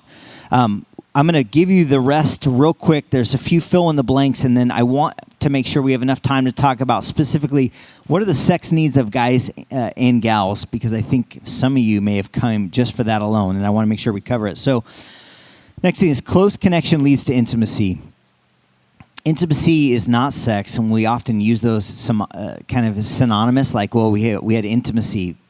You could have sex and not be intimate, and you could be intimate and not have sex. But close connection leads to intimacy. Intimacy is really knowing and truly being known. And I love in picture the Bible in the Bible in the book of John. It says that Jesus would say, "Hey, I know my sheep, and my sheep know me." It's picture like we know them, and they know me. We know each other intimately well, and that is a gift, because that's not something that we share with anyone. But in marriage, we do is that we know each other intimately well. The inside of us, inside and out, I could share all of this with me. And so therefore, I have a level of closeness with you that I don't have with any other person. We are intimate. Great sex is more about trust and this strong connection than it is about technique. So as much as it would have been so fun to do 2 hours of like, all right, check it out. We're going to talk about all the latest and greatest, all these moves. We're going to every position, blah, blah, blah, blah, blah. That wouldn't give you any value because it's so much more than that. It's all about the right type of building, the pyramid. We're building the strong foundation. Then we're pouring the next level. It's all about the connection. And very lastly, do we talk about sex, even though it is incredibly important. Okay. So you ready for this list? No, we got one person excited about the list. I'm kind of excited about the list. So we could just, the three of us will be excited about the list. Okay. Here's the thing that's interesting about the guys is you'll find out that for guys, the sex needs, it's often deeper, ladies, than you would think. That there's actually a lot more going on. The first and top needs for guys in terms of sex, the first is mutual satisfaction.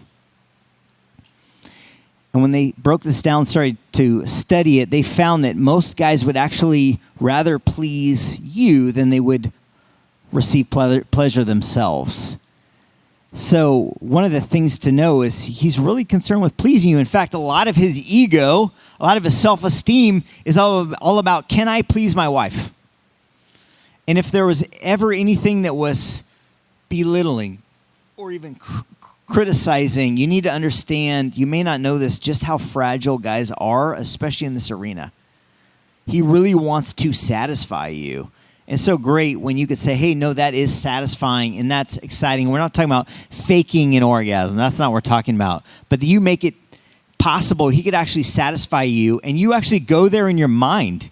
All right, I'm going to do the work. I'm going to go there. I'm going to try and help you feel satisfied because I know that helps you so much. And that is a lot of what you want with me is that we are mutually satisfied. And a quickie often is that very cheap substitute. It may work once in a while, but that's not what a guy wants. He'll take it. Every guy's like, don't make that go away. However, we also want the real thing, and we want romance too. It's drug-like when we're in sync with each other. We had this anniversary. We were down in a condominium. There's no kids around, and for 5 days, and it was electric, and I knew it was happening, and there was no kid to run down the hallway. And I love that part just as much as sex alone. It was that connection and knowing that it was leading towards that. So mutual satisfaction. The next part is connection. We actually do want to connect. For guys, sex often starts that deep connection. We know that that's not typically how women work, but it's great. And sometimes I think sacrificially when you know that, and even though maybe he's not killing it in the day, or maybe he's not poured in completely, but you know that this helps him be open. He know that he wants to connect with you, and you go there like, all right, you have sex, and he's open. It really is powerful, and you're pouring into your marriage and your relationship. Third is responsiveness. He wants you to be into it. He wants you to be into it, into him. So if he walks in the room, you're wearing the old basketball shorts on and the staff team building exercise from 98 t-shirt, your mouth guard is in, you're like, hey, are you done? That is so not crushing it at all. That's not what he wants. He wants you to be responsive. In fact, he loves it when you're a little flirty and you're into him too. You're like, hey, I am into you, even if this is something you almost have to will yourself to do well. But no, this really pours into his cup.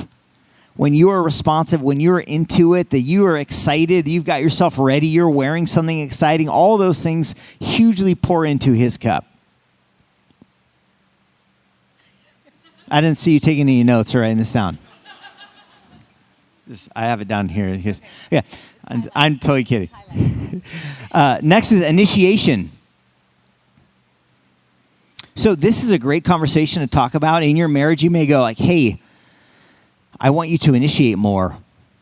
And this is really important because remember, sometimes what we're asking for is not just initiate, but it's I want you to be into me. I want you to initiate. It shows me that you're interested in me, that you find me attractive, you find me sexy. You're initiating. And so this may be something that both of the sexes say, but I think especially guys want you to initiate. So we always feel like, remember, we are more vulnerable than you know, and especially vulnerable to rejection, and we feel it just like that. So if we're always having to ask and we're not feeling like you're into it, it just becomes so much better when it's something that both people are trying to do. Initiate. I think along this point is it's important. I think, and I'm just going to speak to the women here, but what we say and think about our spouses. So I don't know if you guys have had groups of women or been a part of things where they talk negatively. Like it's almost like, oh, gosh, and he's going to want this. And like, please try as hard as you can to stay away from those things. Because our mind is a very powerful thing. And it starts believing what we're telling it all day.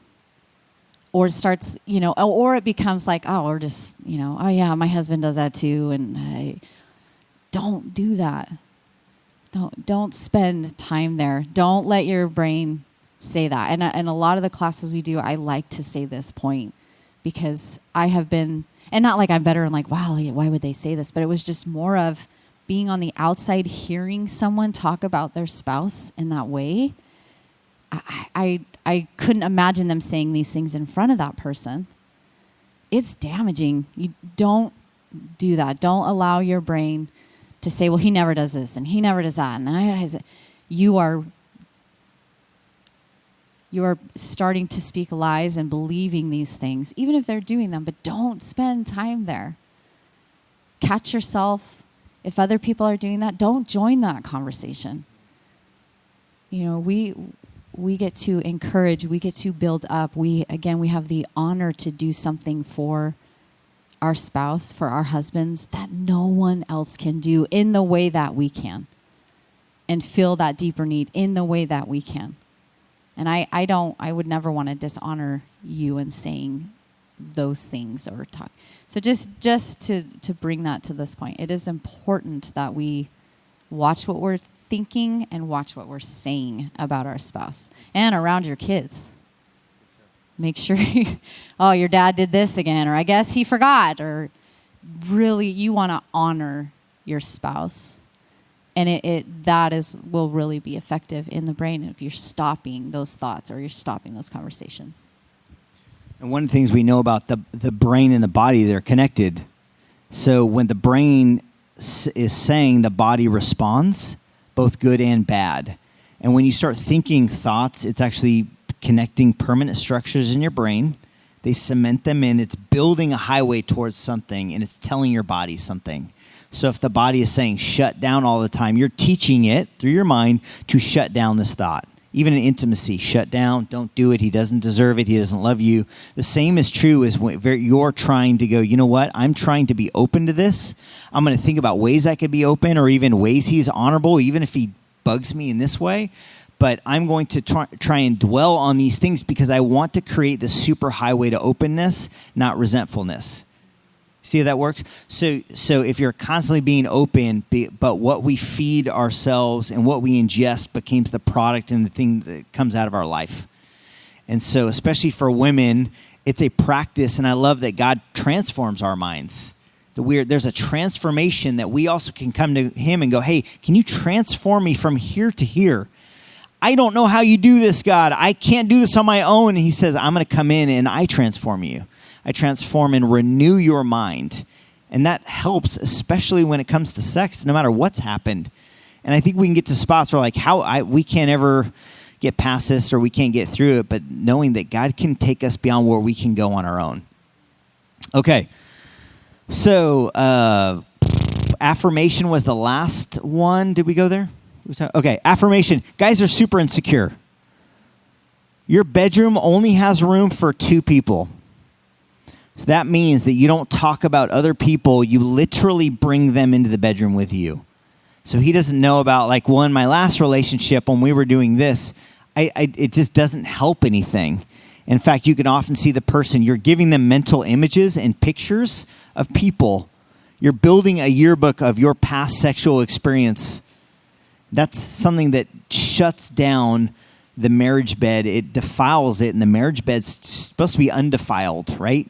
You won't want to bring people in there. And so comparing it to your friends or even a guy who did this better, or I used to be able to do this, I'm like cringy. We're all cringe, right? Like these things, and we probably said them and you just don't even think about it, but these things shut down intimacy because you have brought something in to an area of complete insecurity and just triggered it. Guys want to be affirmed. Even if he's packed on a few lbs, he still wants to feel a little sexy. Amen? No? He still wants to feel like he's hot to you. He still wants to feel like, hey, I feel good. And most guys, this is a thing. Like, yeah, we want to feel like you think we're hot. You think we're good at this. We need affirmation. It really does pour into our cup, even if we pretend like we don't need it. Okay, so that's the top 5 sex needs of men. And we've got about 17 minutes left. We're going to cover the top 5 sex needs of women. So number 1, affirmation. So let me ask you this, even just experience with body, women, how you feel about it. How does this go for your average female? How they feel about their body, what they've been told about it, what they view as beautiful, that sort of thing. Well, there's so much competition or just images and like what we should look like or what we should be doing, or you're this age, so you should be this part in your life, and your kids should be doing this, and you should be doing that, and you should have, a side job, and you should, like, there's so many things that are being fed to us all the time about what we should do, and we should do well and be organized and Pinterest and yeah, but so those are some of those things too of whatever's on social media. There's a lot of pictures of what beauty is for culture. And I love that our God, his kingdom is set up the opposite of what culture is. And it's very different. And so I think if we're not hearing it, so for me personally at home, I'm with my children most of the time. If I'm not hearing affirmation in that nature of beauty or from you, I'm not getting it. I'm not getting it from anywhere else outside. I don't really have social media, but I'm not going to hear it. I'm not going to know it. I'm not. It coming from you is the most important person, and so you do have the power to really speak into that. So and we are super insecure because we don't look like any of those images, and we could never live up to what is, the perfect wife or whatever that looks like in culture. So to come from you and it to be genuine. God cares about the heart. We want you to see our heart, but also be into us physically, whatever that looks like. And again, we just talked about that pyramid. I mean, I've had 2 children. My body is not my body anymore. Like everything is changing, and now I'm going into menopause, and like things are changing all the time. But to have that safety and knowing that you still are attracted to me is really important. And saying it. Because if you're not saying it, I don't always know. So. Good point. You're not taking notes. Not taking notes. I got a lot of notes. Next is connection. And something to know about, even in sex, that there's a way of staying connected in it. One of the most powerful connectors is eye contact, even in sex. It says that we are connected in this, because oftentimes this is the thing that she's wanting to connect with you on, more so than maybe she's feeling herself. So to stay, the great incentive is that she can meet a need for you. This is just at times, and not every woman, but a lot, it's like, I can meet your needs, so that's more exciting to me. But in it, trying to stay connected, not trying to replicate something too crazy, but really even asking, like, hey, what helps in that connectedness? So the positions we're picking are ones where we're making eye contact, that we're really intimate, that we're talking, we're being sweet, that we are connected in this, and that for her is a huge payoff because she wants to connect with you. Even if she doesn't have an orgasm at all, it may still be amazing because she's connected with you. And then the orgasm, if it does happen, is just the icing on the cake. But it's just that connection that she really craves. It's so powerful. And so keep that in mind. Next is non-physical touch. This is probably my move. This is many guys in this room. It's like, we've noticed you today. You're looking good. Like, hey-oh, a little pat in the butt. Be like, what's up, girl? Looking good. You know, wink, like, or like, hey, you know, just do it something that's so moving right there, right? And what happens, because think about what happens in that. If he only moves towards you when he wants sex, what do you start interpreting every move towards you as? You just want sex. So then she starts to resent the small touches because what they represent. So it's, I touch you because you like to be touched, not just because I know that I have to do this to get to that. That feels very cheap. And it starts to be resented. Here we go. The good old rub on the shoulders once a week. Great. Wow, this is wooing me away. And I'm just as guilty as Sanaz. I'm like, you know, it's very guy of me. I'm like, okay, what's that list? What did I read? What do I check? The boxes. And I think romance is a lot more complicated than that. The fourth is spiritual intimacy. Most guys in this room don't feel the desire to feel spiritually led by their wife. It's not something I've ever craved. Like, I need you to lead me spiritually. But I have never heard of a woman that said they did not want to be spiritually led by their husband. Isn't that telling about the design? That God created women with this deep desire to be led in spiritual, to be led towards him.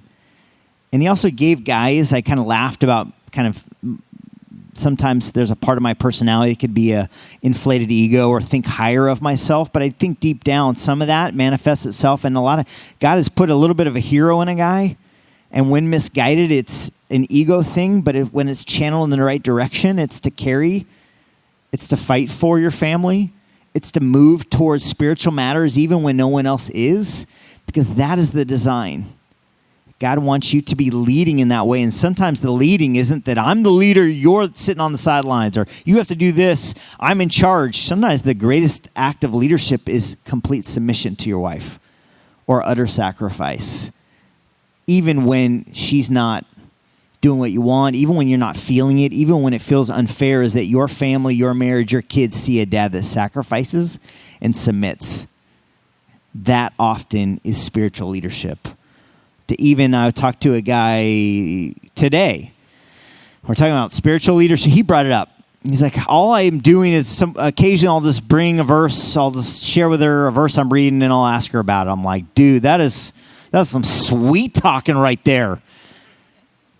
I'm like, how's that go? She's like, she likes it. I'm like, okay, just think about this for a moment. This works for her. She likes when you're doing that. That's spiritual leadership. Sometimes it's just that simple. It's not that you have to attend this conference all the time and you have to do God talky stuff all the time. Sometimes it's very simple, pointing her towards relationship with Jesus. But that feels safe. And where is safe on our pyramid? It's that foundation, is that not only are you accountable to me, you're also accountable to our Lord. That feels safe. I don't have to catch you in something. You have enough relationship with God that I know if you're off, you're going to feel it. You answer to him. That feels safe.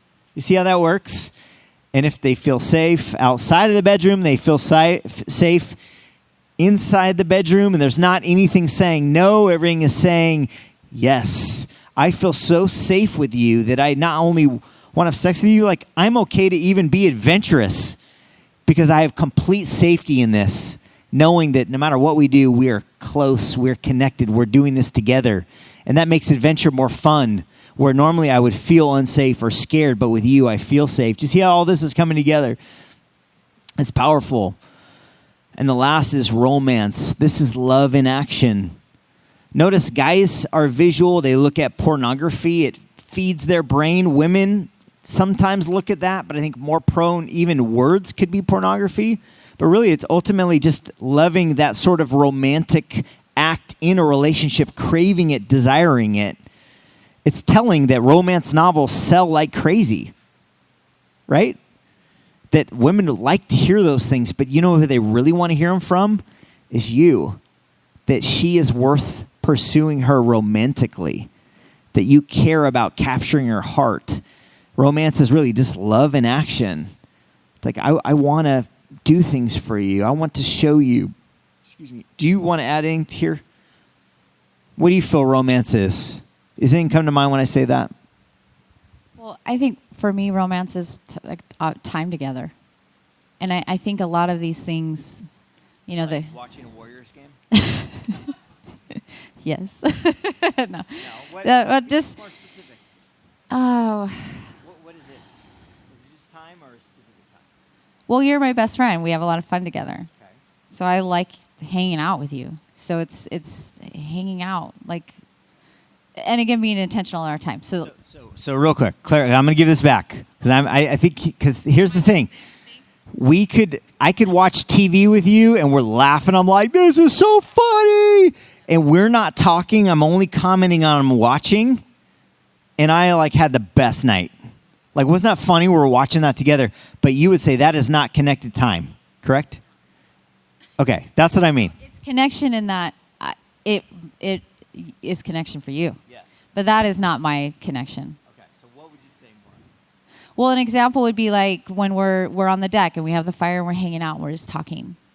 Because I love to hear about what your day was. I like just spending time with you. I guess I want your full attention. Yes. Is what I'm saying. So we could be sitting on the couch. Remember, I'm a counselor, so I talk to people, but I'm also getting paid to talk to people. So when I'm home and I'm literally like, we're on the couch, I feel so odd in like outside of, like, we're talking about our day. Where is this going? You know, like I'm just being real. It's a thought like, why are we talking about this so much? I'll stop and be like, hey, is this that? Like, this works? I'm exhausted right now. Like, just talking about my day, your day, and talking, and there's no TV. I like a distraction. I like to be looking at this, like, let's do something, or let's have. So to talk, it actually takes something out of me, but I love it in that I know I'm hitting the target when we do that. But I got to tell you, it's very foreign to me of like, this is it. Because in my mind, I'm like, it just doesn't register for me. Like, what are we talking about? Or like, where is this going? Are we going somewhere in this? Like, and it's just in that. It's just that we're connecting for you. Is that, kind of what you're saying? Yeah, it makes me feel good. And sometimes with no agenda. Yeah. Okay. Yeah. Is that insulting at all? Am I capturing this? Is this TMI? No, I don't think that's insulting. But I do. There are times where we enjoy running. So we'll run together and there's talking and there's that connection and we're doing so. I do meet you that way where I know you don't want to just talk. And you do talk a lot and you listen to people. So I know that that's asking a lot of you. But that time together, feeling like, we're spending time together, that does lead to me wanting to have sex for sure. If that, like, sometimes it's like, okay, we will. But if we have time together, like we put the boys down, you're smiling. We put the boys down and then we hang out. Then it's like, this is so fun. And then it leads to that. So that's helpful with connection and the non-physical touch, like we're hanging out and we're holding hands and we'll kiss and we still talk. So that's I think, really helpful connection for me is I want to spend time with you because I have the most fun with you. So we do have some fun, huh? Well, and I love one of the things that's really helpful in the differences is we could talk about it. If anything, make it safe. Safety is even saying, like, I could say a hard truth to you and you receive it. You're not defensive because that I trust you. As we kind of move into a close in this talk, it's just a reminder that safety takes time. It takes an investment.